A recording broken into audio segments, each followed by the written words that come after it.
Alors que la guerre au Moyen-Orient arrive à son 11e jour, que les dimensions régionales et internationales sont de plus en plus palpables, Téhéran et Washington durcissent le temps. Du côté iranien, on affirme que la riposte se poursuivra aussi longtemps qu'il le faudra.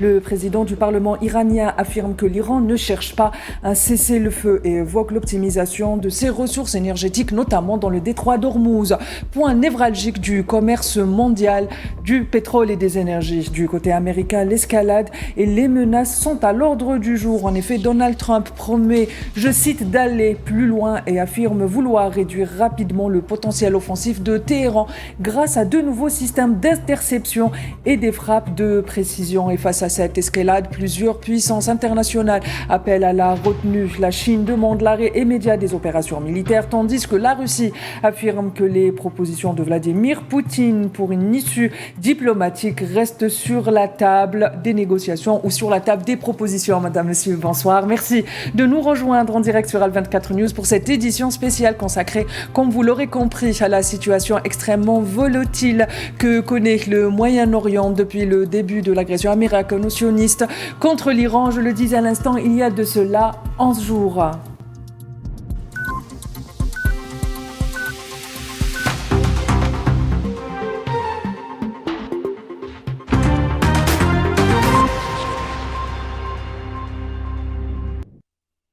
Et pour revenir sur ce 11e jour des hostilités ou de guerre au Moyen-Orient, j'ai le plaisir d'être accompagné ce soir de Todd Shepard, écrivain, analyste et historien qui me rejoint depuis le Mexique. Bonsoir Monsieur Todd Shepard, merci d'avoir accepté notre invitation.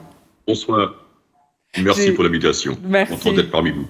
Merci, nous aussi. J'ai également le plaisir et l'honneur d'être accompagné de Karim Belkacem. Il est expert en géopolitique qui me rejoint depuis Lyon en France. Bonsoir Monsieur Belkacem, merci d'avoir accepté notre invitation. Bonsoir madame, bonsoir aux téléspectateurs et je salue mon confrère Todd Shepard. Merci, merci. Alors je commence avec vous justement, monsieur Todd Shepard. En ce 11e jour d'agression contre l'Iran, de guerre au Moyen-Orient, les tensions sont extrêmement palpables au Moyen-Orient. Qu'est-ce que vous retenez de ces dernières 24 heures au Moyen-Orient, monsieur Todd Shepard? C'est cette combinaison d'incompétence de leadership, d'inconstance dans les explications données ou les indications de où on va, et puis la violence extrême de ce que subissent donc les Iraniens, les Iraniennes, et puis tout le peuple autour, avec tous les peuples. Donc c'est un déclenchement sans explication. Explicite, sans explication qui tiennent dans le débat public aux États-Unis, où on comprend rien. Et la continuité d'un désir de se montrer fort en tuant plein de gens, en détruisant plein d'installations, de sites, mais sans pouvoir donner une ligne qui pourrait être compréhensible. Tout ce qu'ils proposent, on peut contester, mais ça change d'heure en heure, donc c'est assez horrifiant. Monsieur Shepard, est-ce qu'on peut prendre avec vous le pouls de l'opinion publique américaine depuis l'annonce de cette agression contre l'Iran et surtout de cette escalade au Moyen-Orient? On peut toujours se douter des sondages, mais tous les sondages montrent que c'est la première fois depuis la Deuxième Guerre mondiale qu'il y a une guerre américaine reconnue comme telle dans la discussion américaine, parce que bien évidemment les États-Unis participent en plein de bombardements, plein d'attaques, plein de choses qui se prétendent pas être des guerres. C'est la première fois qu'une guerre reconnue comme telle aux États-Unis est vraiment impopulaire. Il y a maximum, selon les sondages, 40% des sondés qui soutiennent l'opération et encore moins dans la plupart des autres indications. Donc il y a ça. Il y a une inconstance, des contradictions constantes entre les explications. Et puis, comme d'habitude, chez les Américains ou chez les puissances les plus fortes, des gens se fixent sur leur nombril, quoi. C'est des discussions qui tournent plus autour du prix du pétrole que des 170 personnes, massivement les filles, tuées dans une école, etc. Donc mais là c'est vrai que c'est impopulaire et il y a beaucoup d'explications qui tiennent Donc c'est déstabilisant. Mais ça donne pas de répit au peuple iranien ni des gens du Golfe ou du Liban, par exemple.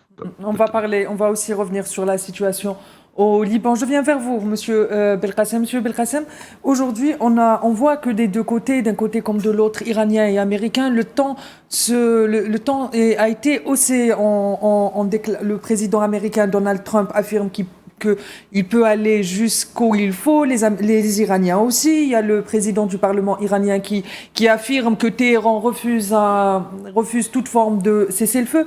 Est-ce que aujourd'hui, qu'est-ce que ça nous dit sur la situation, cette escalade, au moins dans le discours? Ça démontre plusieurs choses. La première chose, c'est qu'il y a un problème de lisibilité dans les objectifs de Donald Trump. Donald Trump donne l'impression de naviguer à vue, il ne sait pas très bien où il va et pour cause. J'ai envie de vous dire, il a été entraîné dans cette guerre par le Premier ministre Benjamin Netanyahou et ne font pas la guerre pour les mêmes raisons. Donc Donald Trump ne sait pas trop où aller malgré ses beaux discours. Et il y a ce problème de lisibilité, il y a aussi la guerre de communication dans laquelle on est. Il y a une propagande occidentale et américaine qui, je dirais, embellit les choses par rapport à la situation au Proche-Orient en faveur des Américains et des Israéliens. Il y a aussi de la manipulation sur certaines vidéos manipulées par l'intelligence artificielle. C'est politiquement flou pour Donald Trump puisqu'il est en totale opposition avec le mouvement MAGA qu'il a soutenu. C'est en plus juridiquement très problématique puisque c'est contraire au droit international, il faut le rappeler. Donc là, actuellement, on est sur une guerre des mots des deux côtés et Donald Trump ne s'attendait certainement pas à cela puisqu'il y a une méconnaissance totale de la région, mais surtout des Iraniens, puisque les Iraniens iront jusqu'au bout et ne lâcheront rien, quoi qu'il en coûte. Donc, il y a cette guerre des mots, cette guerre d'attrition, cette guerre d'usure, et il n'est pas dit que Donald Trump en sortira vainqueur. Donc, à un moment ou à un autre, il y a aussi l'économie qui le rendra à la raison et qui le poussera à amener les Iraniens à la table de négociation. Donc à aujourd'hui, rien n'est gagné. On est au 10e ou 11e jour, je ne sais plus, de cette guerre. Et force est de constater que malgré les dégâts subis par l'Iran, eh bien l'Iran résiste et puis même mieux, elle met face à la responsabilité les autres pays du Golfe pour leur dire clairement, leur montrer ce message. Vous voyez, vous n'êtes pas en sécurité malgré la protection américaine. Nous pouvons détruire les bases américaines et puis quelque part vous mettre en danger. Donc c'est un nouveau genre de guerre auquel nous sommes en train d'assister. Très bien, monsieur Shepard, à la lumière de ce que vient de nous dire notre invité Karim Belkacem, et surtout quand on sait que dans ce type de guerre, une victoire militaire ne peut pas être claire. Aucun des deux camps ne peut avoir la victoire militaire, et les négociations d'un cessez-le-feu peuvent paraître un peu désavantageuses aux premiers qui acceptent le cessez-le-feu. Est-ce que cette situation ou cette logique a déjà été observée lors de conflits précédents, en particulier entre les grandes puissances, mais surtout, est-ce que cette escalade dans le discours renvoie à cette situation où finalement les négociations risquent d'être difficiles puisqu'il est question d'une puissance régionale et d'une puissance internationale? Monsieur Shepard, oui, malheureusement. Oui, désolé. Malheureusement, là, je trouve que la référence de beaucoup d'Américains, ça reste que la Deuxième Guerre mondiale. Éventuellement la Première Guerre mondiale, comme des victoires sans condition. C'est-à-dire les Allemands se sont livrés à une défaite sans condition. Donc c'était aux États-Unis d'imposer, et les Alliés, d'imposer les règles. Donc après, on évite de penser trop aux guerres comme le Vietnam, même en Irak, on pourrait imaginer qu'on avait une victoire, c'est ce qui était dit par George Bush Jr. Ça, c'est avéré absolument pas vrai. Donc là, on a l'utilisation de ces termes par Trump, qui a un répertoire absolument toute petite, comme disait Karim, mon collègue Karim. Il a pas de référence, il n'a pas d'histoire, il n'a pas de connaissance sur comment les choses se passent. Donc, il veut que ça soit facile.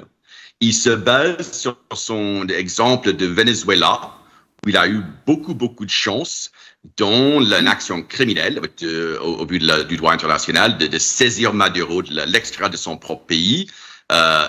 Mais là, on a vraiment l'impression qu'ils ont aucun projet de quoi faire. Et au même moment, Trump annonce qu'il est comme toujours, ça on sait chez lui, quoi. Il n'a pas de principe, sauf de l'argent. Et donc, il est prêt à faire un deal, de négocier, mais sur la base de quoi?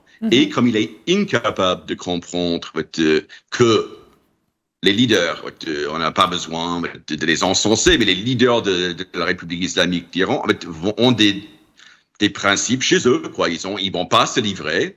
Ils peuvent compter sur une réplique nationaliste de leur peuple, avec toute raison.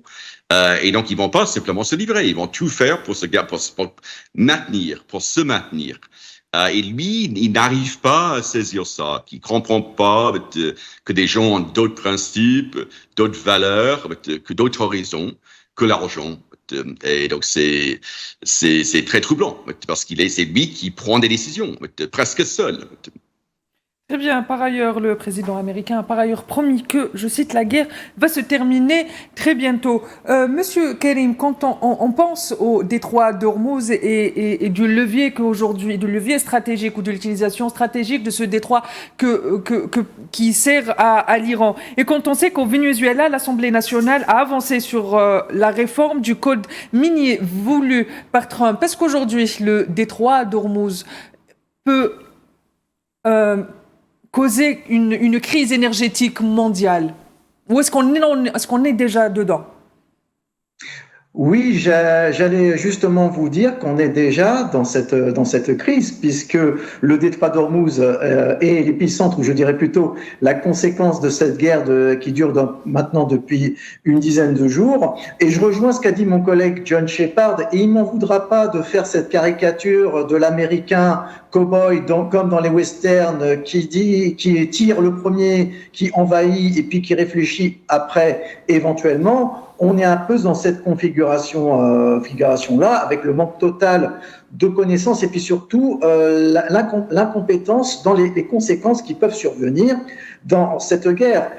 Je rejoins aussi lorsqu'il disait, il parlait des principes. C'est vrai que les Iraniens, comme beaucoup d'autres populations dans la région, ont ces notions de fierté et d'honneur, et donc cette fierté et cet honneur permettront aux Iraniens de tenir jusqu'au bout. Donc effectivement, ce détroit d'Ormuz, même si on a déconseillé aux Iraniens de le bloquer et que ce n'est pas dans leur intérêt de le faire, j'ai envie de vous dire, qu'est-ce qu'ils ont à perdre? Ils sont vraiment unis, contrairement à ce qu'on peut croire, parce que évidemment, ce n'est pas toute la population iranienne qui soutient ce qu'on appelle le régime, je mets des guillemets, bien entendu, parce qu'il faut faire attention aux vocables, mais ce qui risque de se produire, c'est que la population, qui est quand même très nationaliste et attachée à l'histoire de son pays et de la nation, risque de se retrouver vraiment unie derrière ce régime. Donc, je dirais les supputations on va libérer l'Iran de cette espèce de dictature et on va libérer le peuple iranien, bien entendu, c'est un prétexte totalement fallacieux. Et le détroit d'Ormuz est effectivement, comme vous l'avez écrit, au cœur de la stratégie iranienne, puisqu'ils vont s'en servir quoi qu'il en coûte. Et à un moment donné, les raisons économiques vont l'emporter, puisqu'ils commencent déjà à avoir des conséquences économiques. Vous l'avez vu en France, le prix de l'essence explose. Donc, il y a de véritables inquiétudes là-dessus, et il est dans l'intérêt de personne de poursuivre ce conflit. Très bien, Monsieur Belkacem. Je viens vers vous, Monsieur Shepard. Monsieur Shepard, depuis le début de ce conflit ou de cette guerre au Moyen-Orient, les puissances comme la Chine, la Russie ne cessent de s'exprimer.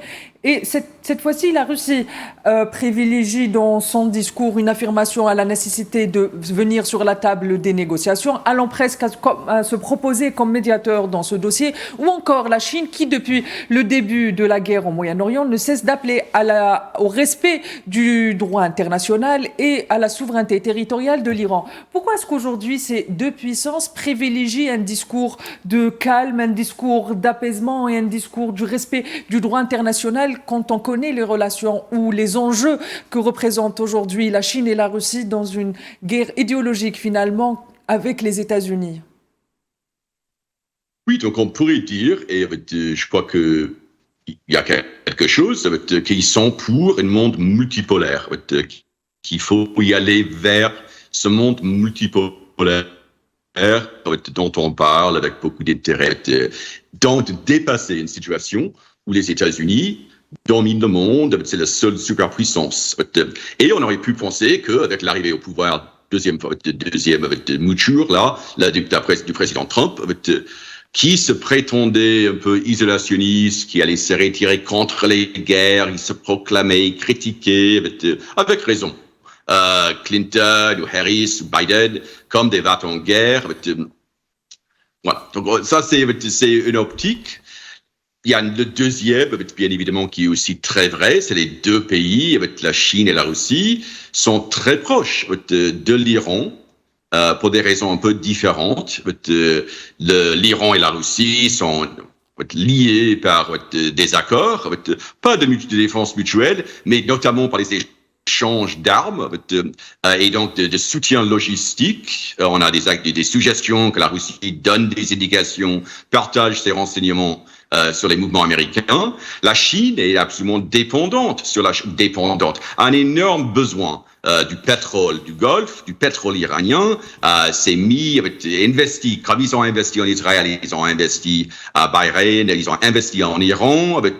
Ce sont des pays, les deux, qui ont poursuivi une multiplication. Donc l'Iran a du pétrole, la Chine en a besoin, la Russie en a elle aussi, donc elle n'a pas trop besoin, mais elle a besoin de soutien, d'alliés.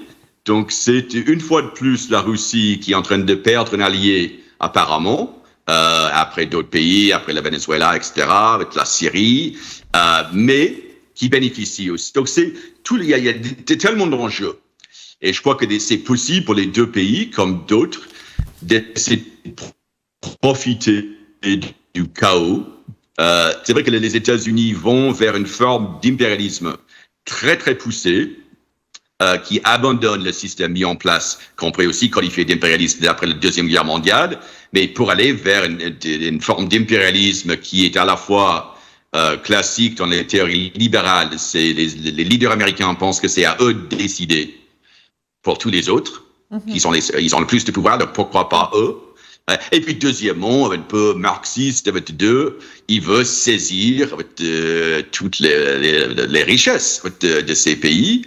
Donc les autres pays doivent s'impliquer, ils doivent s'inquiéter. On voit que les pays européens sont très déstabilisés parce qu'eux aussi subissent des menaces de leurs alliés, soi-disant, que les pays du Golfe qui avaient tout mis sur leurs alliances avec les États-Unis sont un peu laissés à leur fin, mais que la Russie et la Chine, qui sont à la fois mises dans des situations troubles par cette situation, vont aussi essayer de tirer leur épingle du jeu. La Russie est très bien placée avec la montée du pétrole, mais aussi de se positionner comme, et c'est normal, de se positionner comme des interlocuteurs qui sont plus valables, qui sont plus prêts à faire la paix que les États-Unis.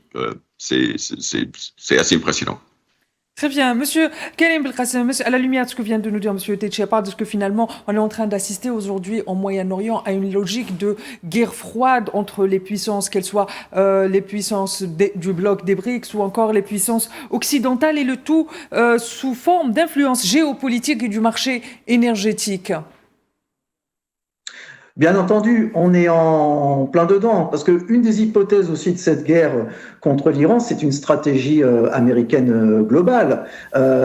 D'abord, ça empêcherait la montée des BRICS, puisque Donald Trump, une de ses premières déclarations lorsqu'il a été réélu président des États-Unis, c'était de menacer les BRICS, puisque les BRICS représentent quand même une menace considérable pour, je dirais, l'hégémonie américaine et occidentale. Les BRICS sont aussi une menace puisqu'ils ont comme projet la dédollarisation du commerce mondial et tant qu'à faire du commerce pétrolier. C'est aussi un objectif pour affaiblir les nouvelles routes commerciales chinoises. Donc effectivement, il est bien évident que la Chine est en ligne de mire, et puis indirectement également la Russie. Mais à part cela, il est quand même flagrant et surprenant que les BRICS et le Sud global, et principalement les BRICS, et quand je dis les BRICS, je parle de la Chine et de la Russie, qui ont été voués aux gémonies, diabolisés par certains médias, par certains pays occidentaux, soient aujourd'hui devenus les fers de lance de la défense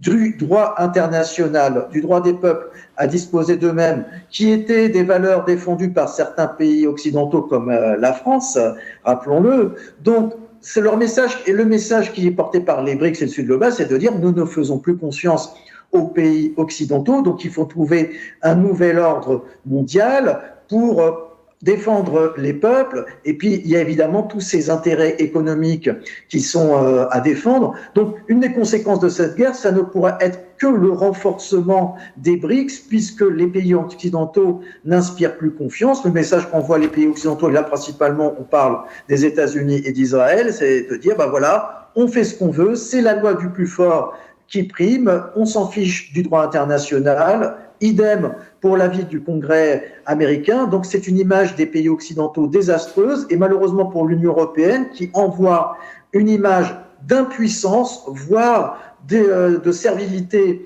vis-à-vis des États-Unis, parce que mis à part l'Espagne qui s'est distinguée, et l'Espagne, on peut dire qu'elle représente ce qu'était la France dans les années 60-70, un espèce de non-alignement, bien qu'étant un pays ami des États-Unis, pour dire attention, vous êtes en train de faire n'importe quoi et de créer un chaos géopolitique mondial. Donc évidemment, il y a tous ces enjeux énergétiques qui rentrent en compte, mais attention, il y a aussi ce problème d'image et de crédibilité qui vont ne serait-ce qu'accompagner l'objectif de la Chine d'atteindre la première puissance économique mondiale, mais aussi géopolitique. Elle a d'ailleurs commencé à le faire, puisqu'elle a permis aussi le rétablissement de relations diplomatiques entre l'Arabie saoudite et l'Iran. Alors peut-être, est-ce qu'une première étape parmi d'autres étapes à venir ? Très bien. Monsieur Todd Shepard, en Europe aujourd'hui, on est en train de voir que la Russie risquerait ou serait le principal bénéficiaire de ce conflit. Est-ce que cette théorie est-elle fondée, notamment d'un point de vue d'influence géopolitique de la Russie en Moyen-Orient ? Et justement, quelle est la place aujourd'hui de la Russie au Moyen-Orient, que ce soit d'un plan énergétique ou géopolitique ? Ah ben, tout à fait. D'abord, avec la question de principe, les États-Unis, une fois de plus, se révèlent un pays qui est inconstant, qui tient un discours qui cible certains pays, notamment la Russie, pour l'invasion des États souverains, qui les accusent d'impérialisme, de violence colonialiste, etc. Et on le fait aussi. Donc, sans aucun effort. Donc, ça, c'est même pas les mensonges de Colin Powell de 2003. Il n'y a pas d'effort de convaincre l'ONU. Il n'y a pas l'effort de convaincre ni le peuple américain, mais qu'on est dans le droit international. C'est juste, on fait, c'est là encore comme Venezuela, on envahit, on fait ce qu'on veut, et c'est aux autres de faire ce qu'ils veulent. Donc, ça donne ancrage à ceux qui disent que la Russie est traitée différemment que certains pays qui sont en dehors de l'OTAN, en dehors du carcan occidental, sont maltraités. C'est pas à égalité, ce sont pas des principes, c'est juste une question de qui est de notre côté et qui est de l'autre côté. Avec une excuse du droit international. Je dirais que les deux pays, les États-Unis actuellement, et dans plusieurs autres situations, et la Russie envers l'Ukraine, sont, pour moi, de ma part, des pays qui ont fait des choix impérialistes, qui ont violé le droit international et tout ça. Mais peu importe, dans le débat, c'est la Russie qui s'en sort en disant, regardez, ils ont dit ça, ils font la même chose. Deuxièmement, bien sûr, le fait qu'il y a une montée impressionnant des prix du pétrole et du gaz, ça aide la Russie. Elle en a besoin. Donc là, vous avez Donald Trump qui dit à Poutine, sans faire des spéculations sur leurs liens avec le perso, d'accord, on va imposer moins de sanctions, on a besoin de votre pétrole, notamment avec l'Inde qui était menacée par les États-Unis avec des formes d'extorsion sur les droits de douane. Maintenant, ils disent, OK, vous pourrez quand même importer du pétrole russe. Donc, oui, la Russie s'en sort bien. de cette situation. Je pense c'était pas le projet de Trump. On pense tout indique qu'il n'a pas de projet, sauf de se montrer fort et qu'il il était convaincu, notamment par Netanyahou et Israël, que ça serait très facile et qu'il pourrait être du côté des gagnants et qu'il pourrait donc toucher de l'argent, des bénéfices du pétrole iranien, etc. Mais donc les implications sont immenses. La réflexion qui a mené à cette précipitation de cours d'histoire sont toutes petites.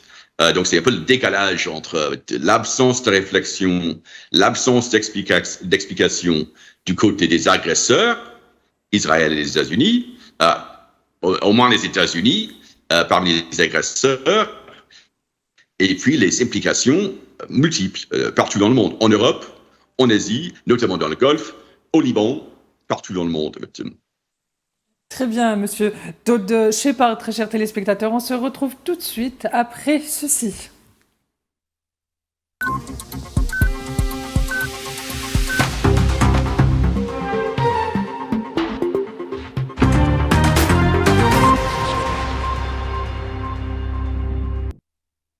Très chers téléspectateurs, bienvenue dans cette édition spéciale de Al24 News consacrée à la situation au Moyen-Orient qui actuellement connaît le 11e jour de la guerre au Moyen-Orient ou de l'agression contre l'Iran. Je viens vers vous, Monsieur Belkacem. Monsieur Belkacem, la France a accueilli ce mardi le 2e sommet pour la relance du nucléaire civil. Cette rencontre se produit dans un contexte international particulier, en particulier avec ce qui se passe au Moyen-Orient.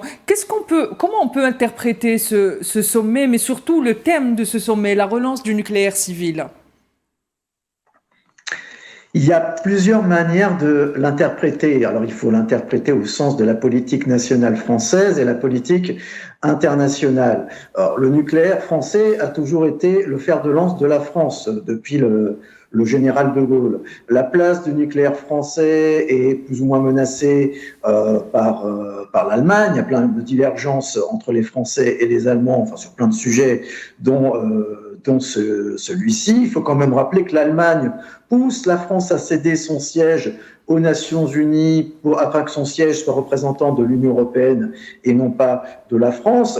Donc, c'est aussi une manière pour la France d'exister sur la scène internationale, comme pour M. Macron, par ailleurs, qui est en difficulté suite à la dissolution ratée de juin 2024. Donc, il y a aussi cette lecture, on va dire, politique de la France d'exister sur la scène internationale, alors que la France aurait pu exister de manière beaucoup plus, je dirais, intelligente si on compare à ce qu'a fait l'Espagne. Mais malheureusement, bon, la France, qui est revenue dans le commandement intégré de l'OTAN en 2008-2009 sous Nicolas Sarkozy, a perdu un peu de son influence. Donc, pour l'instant, la France, qui est le seul pays de l'Union européenne à disposer de l'arme nucléaire, en ce qui concerne le nucléaire civil, ce serait une occasion de rassurer non seulement sa population par rapport,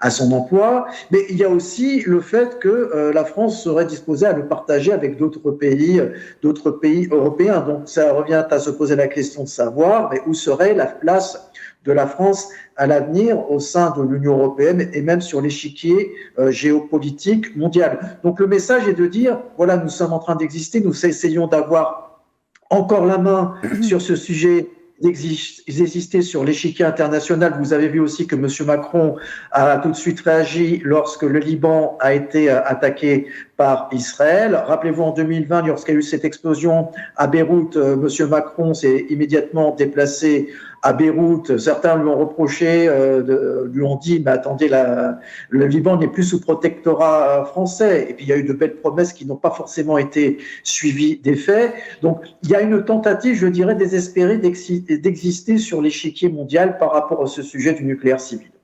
Très bien. Monsieur Todd Shepard, dans le sillage de ce sommet, la présidente de la Commission de l'Union européenne, Ursula von der Leyen, a déclaré que c'était une erreur stratégique pour l'Europe de réduire l'utilisation du nucléaire. D'ailleurs, elle elle affirme opérer un changement de temps en faveur de l'atome ce mardi à Paris. Même si on sait qu'aujourd'hui les débats au sein de l'Union européenne restent contradictoires concernant ce changement en faveur de l'atome. Comment est-ce qu'aujourd'hui l'Union européenne peut faire du nucléaire civil un levier face à des difficultés énergétiques majeures? Il y a beaucoup de compagnies aériennes qui sont en train d'annoncer les hausses temporaires de leur prix. Les prix du pétrole sont enflammés. L'Inde commence déjà à faire des choix énergétiques. Quel rôle peut jouer l'Europe aujourd'hui? Ouais, ça se pose sur tous les plans, partout dans le monde.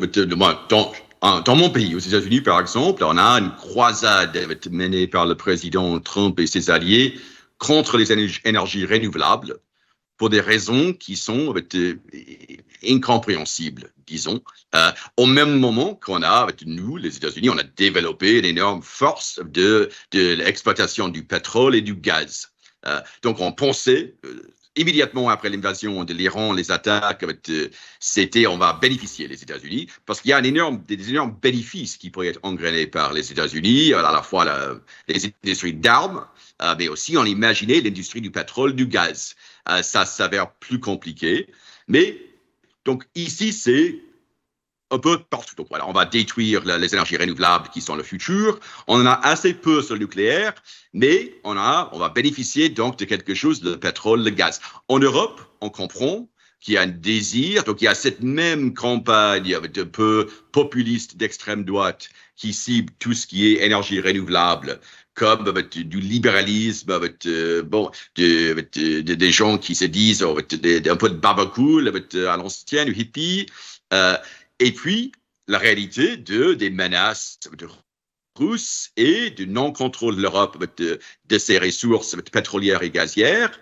Donc, ça pourrait se comprendre. Ce qui m'intrigue particulièrement avec la France, bien évidemment, comme a bien noté mon collègue, ça a toujours été, ça a joué toujours un rôle très important, le nucléaire civil, dans les choix énergétiques français. Ça a été mis en cause pour des raisons à la fois écologiques, mais aussi intra-européennes. Mais comment ça se joint actuellement à la mise en avant des armes nucléaires, la force de frappe française, qui est donc la seule dans le monde occidental qui n'est pas directement contrôlée par les États-Unis. Mm-hmm. Israël, on pense qu'il y a un certain contrôle américain, on ne sait pas parce que c'est soi-disant un secret. L'Angleterre, bien évidemment, la Grande-Bretagne,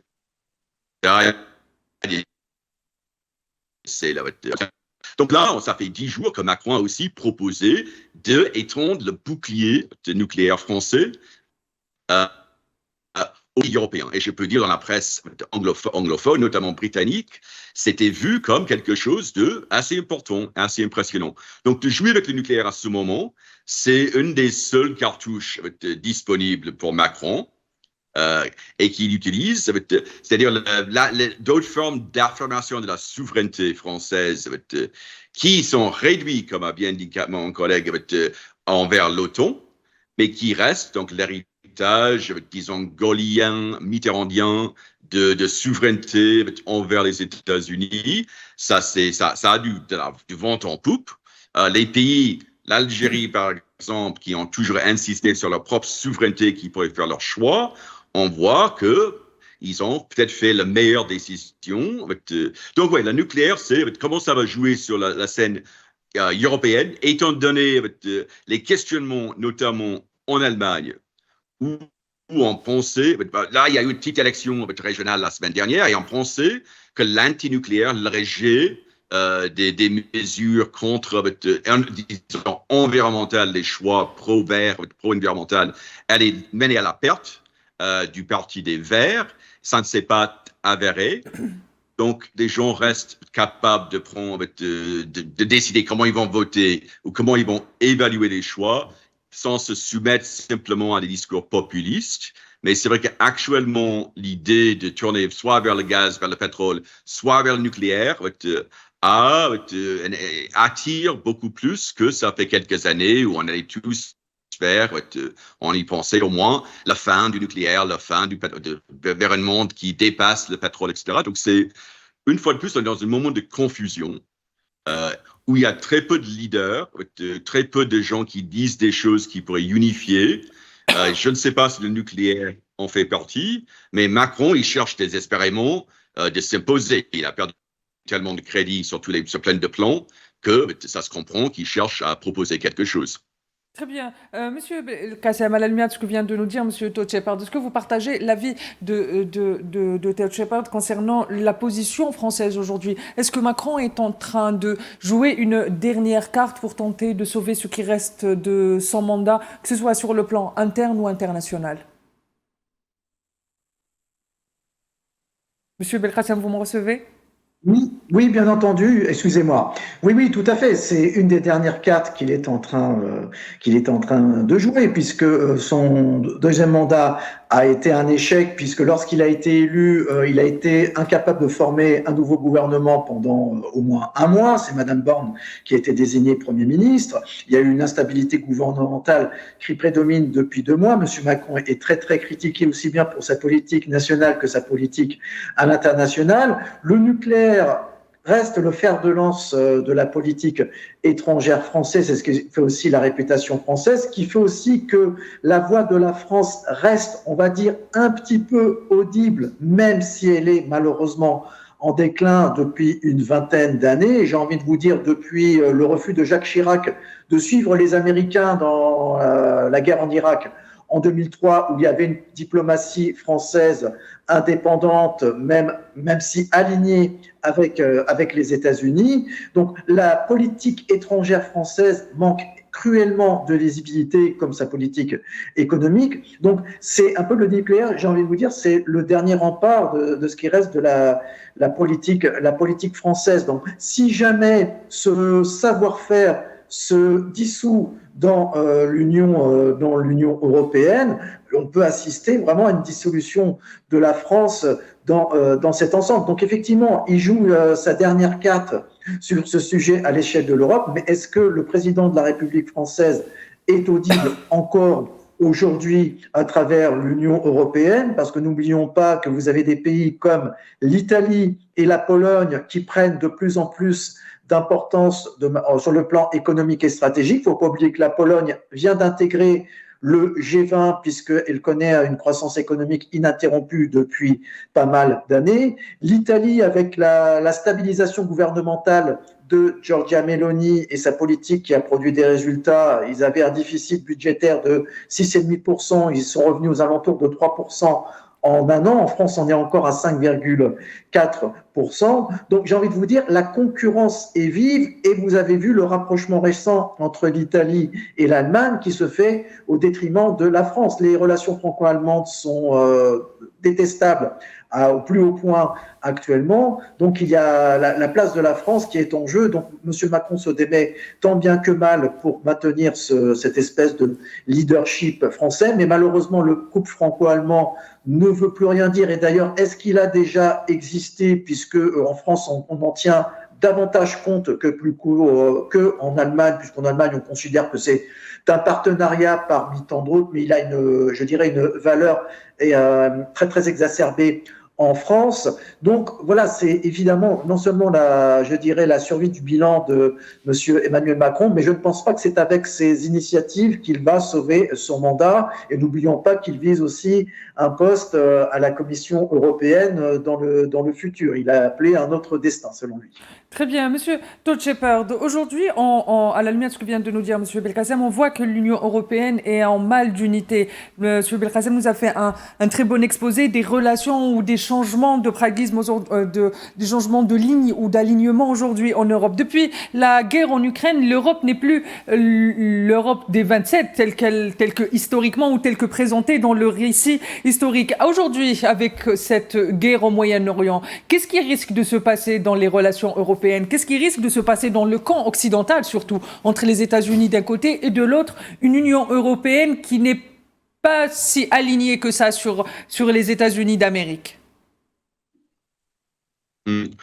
Oui, parce que face à l'Ukraine, quand même, je crois que les Européens se sont plutôt montrés assez unifié, avec des exceptions importantes, notamment la Hongrie, mais à divers moments, la Slovaquie, d'autres, la Tchéquie récemment.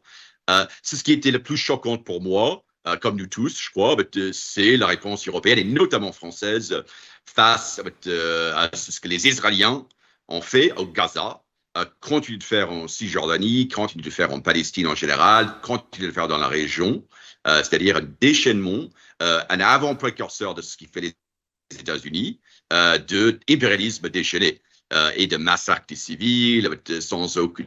Donc là, on aurait pensé, pas nécessairement les Européens, mais la France a une histoire où elle aurait pu dire quelque chose. Et elle a choisi de ne pas le faire jusqu'au très tardivement, l'été dernier, enfin.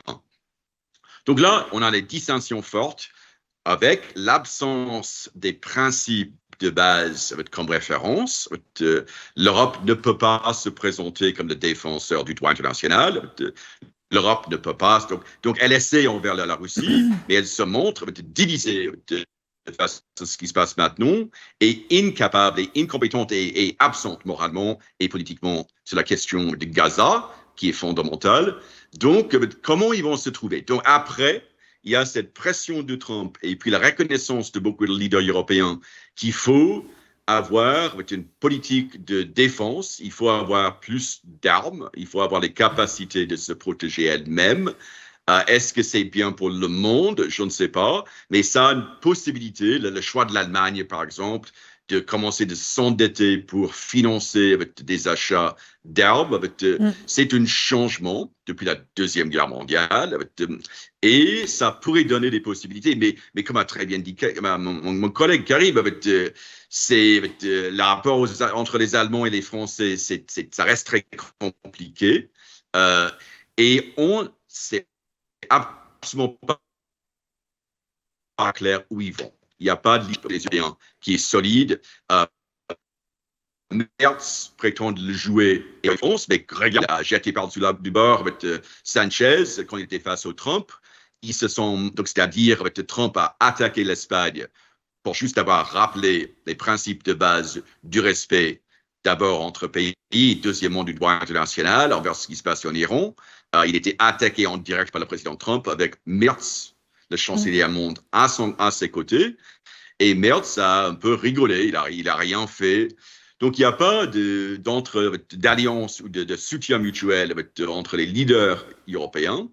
Il y a de plus en plus les politiques domestiques poussent des gens, par exemple, Orban actuellement en Hongrie, qui fait campagne contre les Ukrainiens en jouant un peu sur les xénophobies anti-ukrainiens et aussi sur les craintes de dépenses hongroises non méritées pour défendre l'Ukraine. Pourquoi? Donc, c'est des enjeux domestiques. Non, c'est normal que ça devienne important, mais comme il n'y a pas ni de leadership, ni de vision claire côté européen, la possibilité est là que quelque chose émerge, mais les éventualités de où ou de qui sont pas claires. Donc, ouais, j'ai assez peu d'espoir, même que la situation actuelle exige un peu de prendre son futur en main. Regarde ce qu'a fait le Canada avec très peu de moyens en comparaison à l'Europe. Carney a critiqué, sans dire son nom, Trump a critiqué la dépendance de son pays et d'autres pays sur le soi-disant, comme il a bien dit, l'hégémonie soi-disant bénévole, bénéfique des États-Unis, qu'on a toujours, beaucoup de pays ont toujours prétendu que c'était bien pour tout le monde parce qu'ils ont tiré leur épingle du jeu, ils profitaient. Là, c'est une situation nouvelle de chaos dans le monde, d'un pays super puissant, c'est pas les États-Unis, qui ne se maîtrise pas, qui est prêt à faire plein de choses pour des raisons qu'il refuse d'expliquer. Donc, ouais, j'espère que l'Europe et que d'autres pays se mobilisent. Mais j'espère que l'Europe, parce que c'est une série de pays, c'est un ensemble qui est démocratique, mais le débat public reste vif. Il y a des points de vue différents qui pourraient se confronter. Donc, c'est un espace où les choses pourraient être intéressantes, pourraient émerger. Mais là, actuellement, non. Ils sont incapables de se projeter, incapables de se présenter dans une façon unie et de proposer quelque chose qui inspire d'autres pays aussi. Très bien, Monsieur Aït Belkacem, en marge de ce sommet mondial consacré au nucléaire civil, Paris a par ailleurs accueilli aujourd'hui, ce mardi, le sommet du G7 pour tenter de stabiliser le prix ou les prix du pétrole. Monsieur Aït Belkacem, quels sont les leviers dont dispose aujourd'hui l'Europe pour pouvoir stabiliser les prix du pétrole ou les prix de l'énergie de façon générale? Alors, c'est un peu une question piège que vous me posez parce que, rappelez-vous, je dirais le précédent, je mets des guillemets, choc pétrolier qui était conséquent à l'invasion russe de l'Ukraine, en tout cas de l'Est ukrainien en 2022, qu'a fait la France. La France avait décidé de distribuer des chèques énergie et d'établir un bouclier énergétique. Bon, qu'est-ce que ça a provoqué? Ça a provoqué une augmentation de la dette globale, et on s'est aperçu aussi que ces chèques n'étaient pas forcément destinés à des gens qui en avaient besoin. Donc c'était louable comme geste, avec des événements comme celui-ci, sauf que en fait ça n'a pas servi à grand chose, et comme ça a été créé avec de la dette, à un moment cette dette il faudra la rembourser. C'est une des raisons, alors ce n'est pas la seule, pour lesquelles aujourd'hui la France se retrouve avec une dette représentant près de 118% du PIB, pour bien d'autres raisons. Donc en temps normal, on aurait dit bon bah écoutez, on va essayer de faire un bouclier, on va essayer de bloquer les prix ou peut-être jouer sur les taxes. Bon, il ne faut pas non plus être hypocrite. La fiscalité française va bénéficier de la hausse du prix de l'énergie. Donc il y aura quelques petits effets d'annonce qui pourraient être annoncés, mais il n'y a pas grand-chose qui pourra être fait parce que d'une part, on n'a pas connaissance, et puis plutôt même les marchés financiers parient plutôt pour un conflit de plus en plus court et qui va se résoudre très très rapidement. Vous avez vu l'évolution du prix du pétrole qui a lourdement chuté ce matin suite aux déclarations de Trump qui avait annoncé que la guerre va se terminer bientôt. Et c'est pareil pour les prix du gaz, mais principalement pour les prix du pétrole, puisque l'économie, c'est beaucoup de psychologie. Et donc, il y en a beaucoup actuellement. Donc, je pense qu'il y a des paris qui se font sur une résolution rapide du conflit. On sait pertinemment, alors je dis toujours à mes élèves étudiants que la géopolitique, c'est très cynique. On sait très bien que ces réunions du G7 sont des réunions pour, je dirais, satisfaire les journalistes. Les présidents se rencontrent. Il y a des communiqués de presse qui sont établis à l'issue des G7 ou des G20, mais concrètement, il ne se passe pas grand-chose, puisque au fond intérieur, ils vont se dire que de toute manière, c'est la loi du marché. Alors tout dépendra bien entendu de la situation dans le détroit d'Ormuz dont on parlait tout à l'heure, mais le pari est plutôt fait sur une résolution rapide du conflit. Donc il y aura sûrement, je pense, des effets d'annonce, mais qu'il n'y aura pas d'annonce extraordinaire suite à ce G7. Encore une fois, on est dans pas de la guerre de communication, mais on est de la communication tout court pour rassurer la population, parce qu'effectivement, il y a une espèce de vive inquiétude. Alors, il ne faut pas dire panique non plus, mais une vive inquiétude. On voit déjà des queues dans les stations-service ou des gens qui remplissent leurs bidons d'essence pour faire des provisions. C'est toujours l'aspect psychologique des crises de ce type. Très bien, Monsieur Karim Belkacem, merci pour ces précisions. Très chers téléspectateurs, c'est la fin du temps imparti à cette émission. Je rappelle que pour ce fil rouge, j'étais accompagné de Todd Shepard, historien et écrivain américain qui m'a rejoint depuis le Mexique. Merci, Monsieur Shepard. J'ai également eu le plaisir d'avoir été accompagné de Karim Belkacem, qui est expert en géopolitique. Il m'a rejoint depuis Lyon. Merci, Monsieur Aït Belkacem. Quant à vous, très chers téléspectateurs, il ne me reste plus qu'à vous souhaiter une excellente suite des programmes. L'info continue sur Al24 News. Retrouvez tout de suite Abdelkader Idrieff pour le journal de la rédaction.